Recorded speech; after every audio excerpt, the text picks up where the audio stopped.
हे बच्चों, आज की वीडियो में हम लोग पढ़ेंगे इलेक्ट्रोमैग्नेटिक इंडक्शन और इससे जुड़े हुए कुछ टॉपिक्स। तो चलिए स्टार्ट करते हैं। देखिए, सबसे पहले हम देखते हैं कि इलेक्ट्रोमैग्नेटिक इंडक्शन क्या होता है। तो electromagnetic induction is the phenomenon of production of electric current in a coil or in a closed circuit by changing the magnetic field. It was discovered by Michael Faraday in 1831।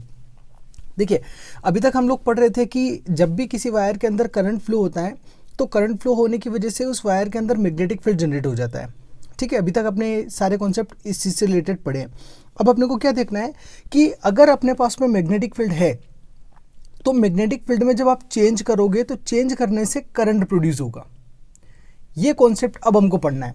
ठीक है, कोई भी अगर आपके पास में मैग्नेटिक फील्ड है, उस magnetic field में आप किसी भी तरीके से चेंज करते हो, वो अलग अलग मेथड्स हम देखेंगे, किसी भी तरीके से चेंज करते हो तो मैग्नेटिक फील्ड में चेंज करने से करंट प्रोड्यूस होता है और इस करंट को अपन बोलते हैं induced current. Right, induced current हम इस करंट को बोलेंगे। तो ये चीज़ हमको इसमें स्टडी करनी है। तो इलेक्ट्रोमैग्नेटिक इंडक्शन भी यही होता है कि जब भी किसी मैग्नेटिक फील्ड में आप चेंज करते हो तो चेंज करने पर एक करंट प्रोड्यूस होता है और उस करंट को हम बोलते हैं इंड्यूस्ड करंट। और ये डिस्कवर किया था माइकल फेराडे ने 1831 में। ठीक है, ओके। अब देखते हैं इसमें जो यूज़ होने वाला है वो क्या होगा, गैल्वेनोमीटर। तो अपने को पहले पता होना चाहिए कि गैल्वेनोमीटर होता क्या है। देखिए, a galvanometer is an instrument that can detect the presence of electric current in a circuit. The pointer remains at zero for zero current flowing through it. It can deflect either to the left or to the right to the zero mark depending upon direction of the current. It means अगर आपने एक ऐसा कोई circuit बनाया, मान के चलिए कि ये आपने कोई सर्किट बनाया, यहाँ आपने कॉइल लगा दी और बैटरी आपको प्लग इन नहीं करनी है, इससे जुड़ा हुआ आपने मान लीजिए यहाँ पे गैल्वेनोमीटर लगा दिया। ठीक है, ये एक रफ डायग्राम है। अब आपको क्या करना है कि इसमें मैग्नेटिक फील्ड चेंज करना है। अपन ने क्या बोला है कि इलेक्ट्रोमैग्नेटिक इंडक्शन क्या होता है कि मैग्नेटिक फील्ड में चेंज होने पर करंट प्रोड्यूस होता है। ठीक है, ये अपन ने कॉइल का पूरा सिस्टम लगा दिया, यहाँ पे गैल्वेनोमीटर लगा दिया। अब ये अपने पास में मान लीजिए कि यहाँ पर एक कोई मैग्नेट है, इस मैग्नेट की हेल्प से अपन क्या करेंगे, मैग्नेटिक फील्ड चेंज करेंगे। वो कैसे कर सकते हैं, मान लीजिए मैग्नेट को आपने आगे पीछे मूव करवाया, इस तरफ और इस तरफ। जब मैग्नेट रेपिडली मूव करेगा तो क्या होगा, मैग्नेटिक फील्ड चेंज होगा इस कॉइल के अंदर। वो कैसे होगा मैं आपको आगे बताता हूँ। इस कॉइल के अंदर मैग्नेटिक फील्ड चेंज होगा और चेंज होने से क्या होगा, इस कॉइल में करंट प्रोड्यूस होने लगेगा। अब देखिए, करंट प्रोड्यूस हो रहा है लेकिन हम उसको डिटेक्ट कैसे करेंगे, हमारे पास में कोई ऐसी चीज़ या ऐसा कोई डिवाइस होना चाहिए जो उसको डिटेक्ट कर पाए। तो हम लगाते हैं गैल्वेनोमीटर। जब इस कॉइल के अंदर करंट प्रोड्यूस होने लगेगा तो गैल्वेनोमीटर की ये जो नीडल है, यहाँ पे देखिए डायग्राम में, ये जो नीडल है ये या तो लेफ्ट में या राइट में डिफ्लेक्ट होगी। ठीक है, वो डिपेंड करेगा करंट के डायरेक्शन के ऊपर। राइट, या तो लेफ्ट में डिफ्लेक्ट हो सकती है या फिर राइट में डिफ्लेक्ट हो सकती है। जिस किसी डायरेक्शन में डिफ्लेक्ट होगी उससे हम ये पता लगा लेंगे कि इसके अंदर करंट जनरेट हो चुका है। राइट, तो इसलिए अपना काम होता है गैल्वेनोमीटर। जैसे पीछे हमने पढ़ा था कि किसी भी वायर के अंदर जब मैग्नेटिक फील्ड जनरेट होता है तो मैग्नेटिक फील्ड पता करने के लिए अपन क्या करते हैं, मैग्नेटिक कंपास का यूज़ करते हैं। ठीक है, कंपास या फिर नीडल का यूज़ करते हैं अपन। तो यहाँ पे अपने पास में जब करंट प्रोड्यूस हो रहा है तो करंट को देखने के लिए कि उसके अंदर करंट प्रोड्यूस हुआ है या नहीं, उसके लिए अपन गैल्वेनोमीटर का यूज़ करते हैं। और ये अपने पास में गैल्वेनोमीटर का डायग्राम है। ये ऐसा होता है गैल्वेनोमीटर। आप एक बार स्कूल की लैब में जाकर इसको देखिएगा और इससे रिलेटेड एक्सपेरिमेंट भी करिएगा। ठीक है, तो ये अपना हो गया गैल्वेनोमीटर का टॉपिक। अब देखते हैं कि methods of inducing current in a circuit. अब अपने पास में ये तो अपन ने पढ़ लिया कि करंट को हम इंड्यूस कर सकते हैं। अब करंट को इंड्यूस करने के लिए अपने पास में कौन कौन सी मेथड है वो देखनी पड़ेगी। ठीक है, तो चलिए स्टार्ट करते हैं। पहली मेथड है अपने पास में moving a coil in magnetic field. एक कॉइल को मैग्नेटिक फील्ड में मूव करना, या फिर इसको दूसरे तरीके से भी बोल सकते हैं moving a magnet towards a coil. देखिए, इसका फंडा क्या होता है, कुल मिला के आपको मैग्नेटिक फील्ड चेंज करना है। इन शॉर्ट, आपको मैग्नेटिक फील्ड चेंज करना है। अब देखिए, मान के चलिए कि ये आपके पास में एक कॉइल है। ठीक है, ये वाली कॉइल को, ये वाली जो कॉइल है इसको मैं छोटा सा यहाँ पे बना रहा हूँ। ये कॉइल है और ये आपके पास में एक मैग्नेट है। इस मैग्नेट का पर्टिकुलर फील्ड होता है, इस तरीके से निकलता है, ये वाला इस तरीके से। ठीक है, अब देखिए, अगर आपने इस कॉइल को यहाँ पे फिक्स कर दिया और इस मैग्नेट को यहाँ पे फिक्स कर दिया तो जितने अमाउंट में ये मैग्नेटिक फील्ड लाइंस इस कॉइल से पास कर रही है उतनी ही करेगी। अगर आप कॉइल को पीछे लेके जाते हो, अगर आप मैग्नेट को पीछे लेके जाते हो तो मैग्नेट को जब यहाँ ले जाओगे तो जो फील्ड लाइंस है इसके ऊपर क्या होगी, बहुत ही कम आएगी। और उसी के बजाय जब आप मैग्नेट को और पास में लेके आते हो इस कोयल के पास में, तो क्या होगा, फील्ड लाइंस और भी ज़्यादा हो जाएंगी। तो इस तरीके से जब आप इस मैग्नेट को पीछे आगे आगे पीछे इस तरीके से मूव करवाओगे, रेपिडली बहुत फास्टली आपको मूव करवाना है, जब आप मूव करवाओगे तो क्या होगा कि इस कोयल के अंदर जो मैग्नेटिक फील्ड लाइंस गिर रही है ना, ये वाली, इनकी क्वांटिटी कभी बढ़ेगी कभी कम होगी, कभी बढ़ेगी कभी कम होगी। इन शॉर्ट हम ये बोल सकते हैं कि इस कोयल के ऊपर जो मैग्नेटिक फील्ड आ रहा है वो कंटिन्यूसली चेंज हो रहा है।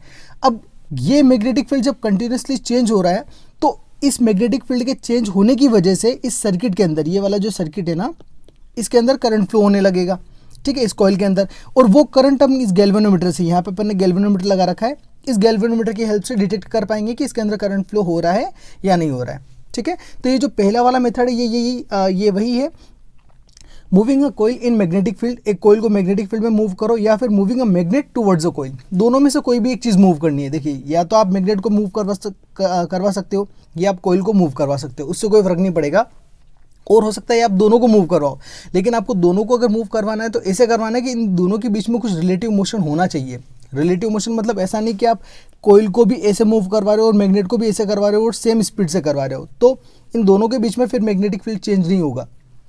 आपको क्या करना है कि कोयल को और मैग्नेट को इस तरीके से मूव करना है, इन दोनों के बीच में कुछ रिलेटिव मोशन हो। जब रिलेटिव मोशन होगा तो मैग्नेटिक फील्ड में चेंज आएगा और उसकी वजह से इंड्यूस करंट जनरेट हो जाएगा, ठीक है। तो देखिए, ये पूरा अपन प्रोसेस पढ़ते हैं। इसमें क्या करना है, take a coil of wire A B having a large number of turns. अपने क्या करा, ए बी एक कोयल ली जिसमें लार्ज नंबर ऑफ टर्न्स अपने को दिए हुए हैं, ठीक है। Connect the ends of the coil to the galvanometer, ये जो कोयल है ना, ये वाला हिस्सा और ये वाला हिस्सा, इसको क्या करा अपन ने गैल्वेनोमीटर से कनेक्ट कर दिया, ठीक है। Take a strong bar magnet and move its one side towards the coil. We see deflection in the galvanometer. This is because movement of magnet has created an electric current. देखिए, अगर आप एक strong bar magnet लोगे और उसको move करवाओगे इसके पास में, जैसे मैंने भी आपको इसमें बताया था, एक बार मैग्नेट अपन ने लिया और इस कोयल के पास में मूव करवाया, तो मूव करवाने से हम ये देखते हैं, ये नोटिस करते हैं कि गैल्वेनोमीटर की जो नीडल है वो डिफ्लेक्ट होने लगी। ये वाली नीडल जो 0 पे थी वो राइट साइड में या लेफ्ट साइड में चली गई, वो डिपेंड करेगा करंट के डायरेक्शन के ऊपर, ठीक है। तो उसमें डिफ्लेक्शन हुआ, तो उससे हमको ये पता चला कि इसके अंदर क्या हुआ, करंट जनरेट हो गया, ठीक है। अब अगला point, now if we stop the movement of bar magnet we notice that the deflection in the galvanometer also stops. जब हम इस मैग्नेट का मूवमेंट बंद कर देते हैं, इट मीन्स जब मैग्नेट को हम आगे पीछे इस तरीके से करना बंद कर देते हैं, तब क्या होता है कि इस जो सर्किट है या जो गैल्वेनोमीटर की नीडल है वो डिफ्लेक्ट होना भी बंद कर देती है। क्यों? क्योंकि अब करंट फ्लो नहीं हो रहा है। मतलब कि इससे हमने ये समरी निकाली कि जब मैग्नेट का मूवमेंट होगा कोयल के पास में, तब ही गैल्वेनोमीटर के अंदर नीडल डिफ्लेक्ट होगी, या ये कह सकते हैं कि तभी उस पूरे सर्किट में करंट फ्लो होगा या इंड्यूस करंट जनरेट होगा, अदरवाइज नहीं होगा, ठीक है। नेक्स्ट पॉइंट है, now again if we start moving magnet in opposite direction. Opposite direction कैसे? जैसे अभी मान लीजिए नॉर्थ पोल आपके पास में था, ठीक है, तो नॉर्थ पोल इसके आसपास आ रहा था। अब आपने क्या करा, मैग्नेट को उल्टा कर दिया, मतलब इस तरफ आ गया आपका साउथ पोल, इस तरफ हो गया आपका साउथ पोल, इस तरफ हो गया आपका नॉर्थ पोल। अब आपने मैग्नेट को वापस से मूव करवाना स्टार्ट कर दिया रेपिडली, तब क्या होगा, then we notice that the galvanometer again deflects but in opposite direction. This shows that direction of movement of magnet affects the direction of current produced in the coil. It means कि जब आपने magnet का जो movement है उसका direction change किया, तो उस डायरेक्शन के बिहाफ पर इस गैल्वेनोमीटर की निडल में भी जो डिफ्लेक्शन हुआ वो भी अपोजिट डायरेक्शन में हुआ। और इससे हमको ये पता पड़ता है कि जब मैग्नेट का मूवमेंट चेंज होता है ना, तो उस मूवमेंट के बेसिस पर करंट का डायरेक्शन भी चेंज हो जाता है, ठीक है। तो ये चीज़ अपने को इसमें समझ में आई। ओके, तो ये फर्स्ट आपकी मेथड थी कि आपने इस तरीके से या तो मैग्नेट को मूव करवा सकते हो या आप कॉइल को मूव करवा सकते हो, और दोनों के, या तो आप चाहो दोनों को मूव करवा सकते हो, बट इन दोनों के बीच में कुछ रिलेटिव मोशन होना चाहिए, ठीक है। तो इस तरीके से हम इसमें करंट जनरेट कर सकते हैं। अब देखिए सेकंड मेथड कौन सी अपने पास में, वो देखते हैं। देखिए सेकंड अपने पास में, changing the magnetic field around the near by coil. देखिए ये वाला एक अरेंजमेंट है अपने पास में, इसमें है कॉइल 1, ये वाली कॉइल है, और ये वाली जो है कॉइल 2 है, ठीक है। इस कॉइल में अपन ने क्या कर रखा है, ये वाली जो वाइंडिंग कर रखी है ना, ये बहुत ही ज़्यादा है, मतलब जो इसके अंदर नंबर ऑफ टर्न्स है वो बहुत ज़्यादा है, और इसके अंदर जो नंबर ऑफ टर्न्स है वो कम है एज कम्पेयर टू 1 के, ठीक है।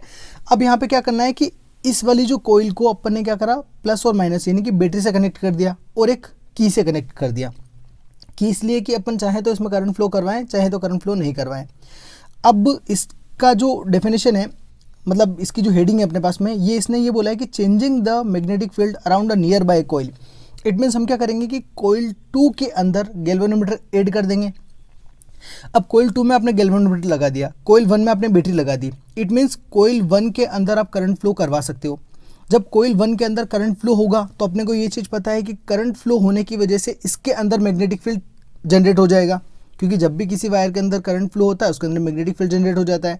तो जब कॉइल 1 के अंदर मैग्नेटिक फील्ड जनरेट होगा तो उस कॉइल 1 में मैग्नेटिक फील्ड जनरेट होने की वजह से कॉइल 2 जो कि अपन ने कॉइल 1 के पास में रखी है उसमें क्या चेंज आएगा वो अपने को देखना है। क्या कॉइल 2 के अंदर करंट फ्लो होगा या नहीं होगा। तो यहाँ पे इंड्यूस करंट जनरेट होगा, और वो क्यों होगा, इसकी वजह से कॉइल 1 में जब मैग्नेटिक फील्ड चेंज होगा तो वो मैग्नेटिक फील्ड चेंज इस कॉइल के ऊपर भी इफेक्ट डालेगा, कॉइल 2 के ऊपर, और करंट प्रोड्यूस हो जाएगा। ठीक है।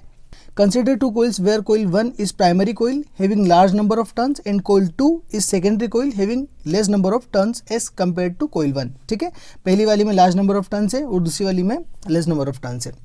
अगला है, now connect the coil 1 to the battery and plug key, also connect coil 2 with the galvanometer. ये चीज़ मैं आपको ऑलरेडी बता चुका हूँ कि इसको अपन ने बैटरी से कनेक्ट कर दिया, की से कनेक्ट कर दिया, और सेकंड वाली जो कॉइल है उसको गैल्वेनोमीटर से कनेक्ट कर दिया। नाउ क्लोज द की, अब हम की को लगाएंगे, तब क्या होगा, the current will take place in coil 1।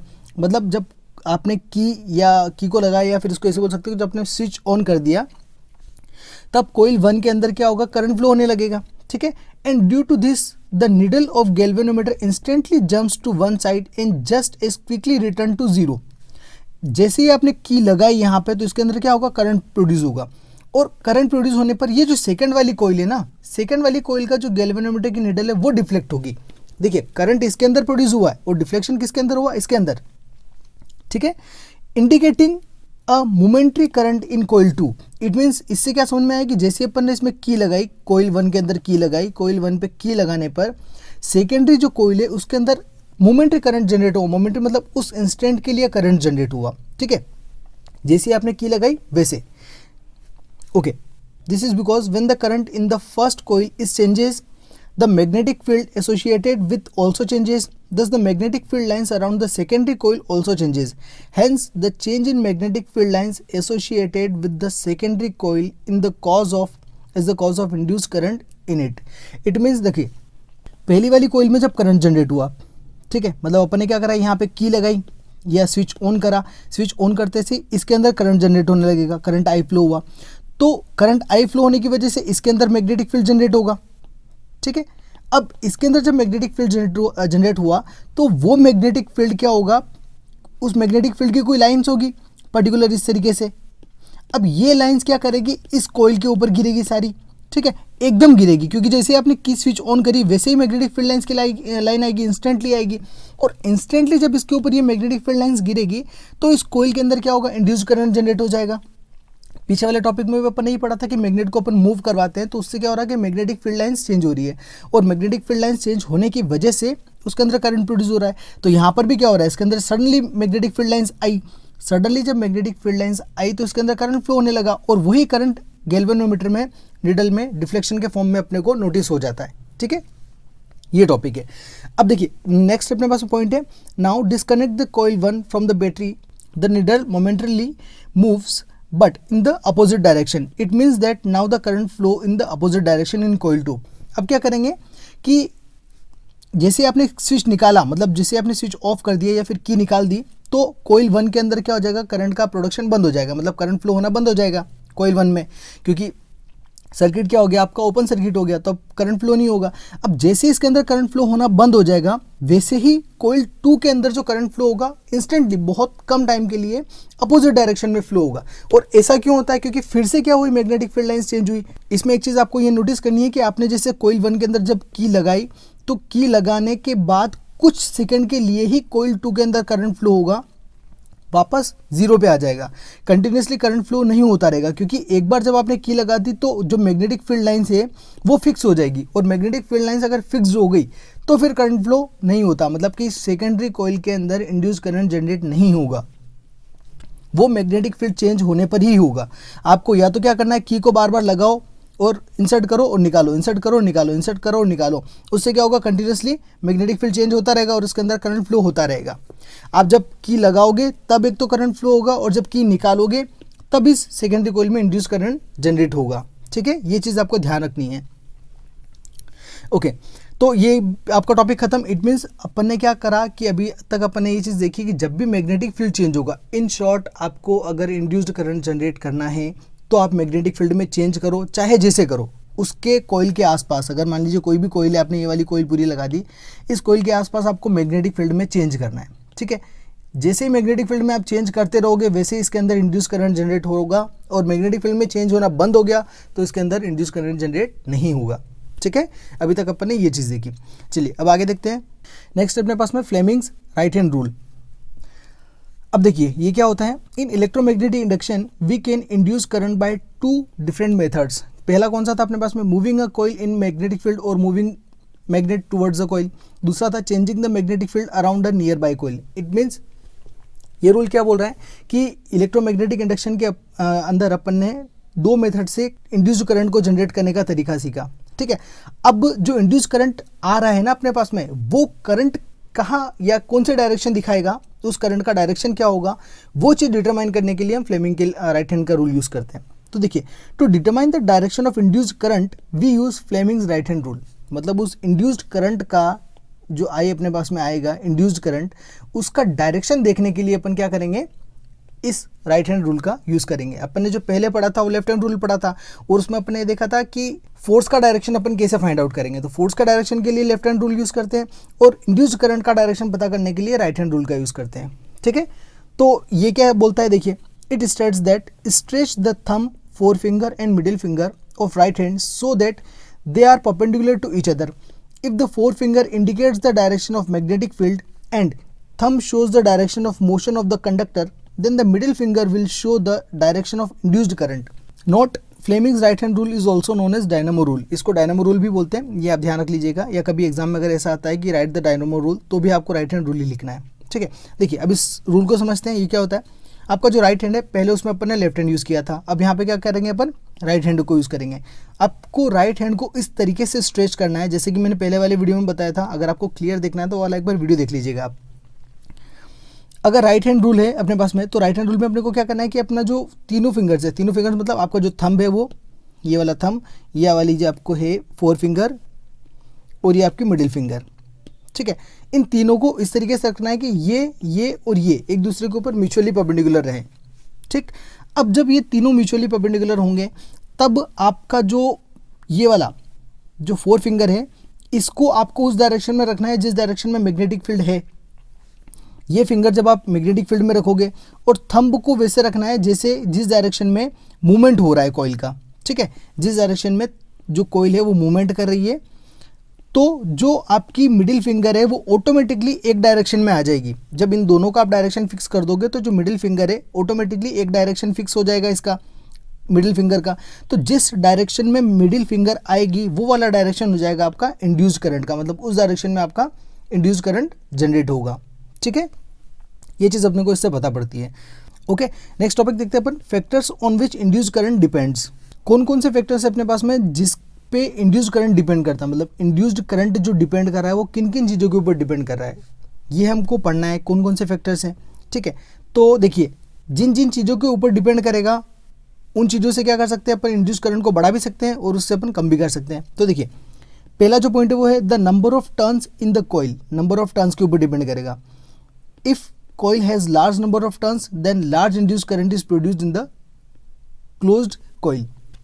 It means अगर आपके पास में जो टर्न्स हैं, लार्ज टर्न्स हैं, तो जो करंट प्रोड्यूस होगा वो भी क्या होगा, ज़्यादा होगा, मोर, राइट। और अगर आपके पास में जो टर्न्स है कॉइल की वो अगर कम है तब भी क्या होगा, तब करंट क्या होगा, कम प्रोड्यूस होगा। ठीक है, मतलब टर्न्स के ऊपर डिपेंड कर रहा है। Second, the strength of the magnet, उस मैग्नेट का स्ट्रेंथ कितना है, क्योंकि जितना ज़्यादा स्ट्रॉन्ग मैग्नेट होगा उतना ज़्यादा करंट फ्लो होगा, क्योंकि जितना ज़्यादा स्ट्रॉन्ग मैग्नेट होगा उतना ज़्यादा स्ट्रॉन्ग मैग्नेटिक फील्ड होगा, और उतना ही ज़्यादा मैग्नेटिक फील्ड में चेंज भी होगा उस कॉइल में, क्योंकि आप मूव करवाओगे तो उसमें मैग्नेटिक फील्ड में भी चेंज आएगा और स्ट्रांगली आएगा। तो a strong magnet move towards or away from the closed coil produced a large induced current. जितना ज़्यादा मैग्नेट स्ट्रॉन्ग होगा उतना ज़्यादा जो करंट है वो ज़्यादा इंड्यूस होगा। ठीक है। थर्ड अपने पास में the speed with which the magnet moves towards the coil, कितनी स्पीड से आप मैग्नेट को मूव करवा रहे हो, स्पीड पे काफ़ी ज़्यादा डिपेंड करेगा, क्योंकि मैंने आपको बताया था कि रैपिडली अगर आप मैग्नेट को मूव करवाओगे आगे पीछे इस तरीके से, ये जो अगर मूवमेंट रहेगा रैपिडली रहेगा तो बहुत ज़्यादा करंट प्रोड्यूस होगा, और अगर आपने स्लो करवाया तो करंट प्रोड्यूस नहीं होगा। आप ये भी देख सकते हो कि मैग्नेट को जो बहुत ही स्लोली अगर किसी कॉइल के पास में लेके आओगे ना तो उसके अंदर करंट प्रोड्यूस नहीं होगा। आपको इसमें मैग्नेट का जो मोशन है वो रैपिड चाहिए, काफ़ी ज़्यादा फास्ट चाहिए। ठीक है। तो ये तीनों पॉइंट्स है जिसके थ्रू अपन क्या कर सकते हैं, इंड्यूस करंट को अपन बढ़ा सकते हैं, राइट। तो ये आपका इलेक्ट्रोमैग्नेटिक इंडक्शन का टॉपिक कंप्लीट हुआ, और बाकी के जो नेक्स्ट टॉपिक से अपन नेक्स्ट वीडियोस में देखेंगे। Okay, thanks for watching.